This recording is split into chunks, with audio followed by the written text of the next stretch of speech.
Hi, I'm Ryan Burton, Design Estimator at CSI, and welcome to this week's edition of Fittings Friday.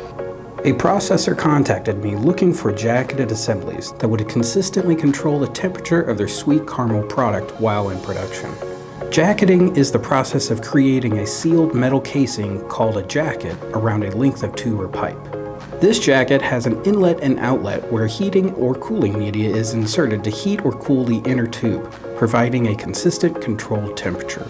I designed over 450 feet of 3-inch tri-clamp jacketed spools of various lengths, along with 16 elbows to accommodate the layout of their plant, and our fabrication team went to work. We were able to quickly build all 450 feet of the assemblies to meet their installation deadline. Now the customer can safely and effectively control the temperature of their caramel product to create a consistent, flavorful result. If I can help you with your next fittings project, give me a call at 417-831-1411 and ask for Ryan, or visit csidesigns.com.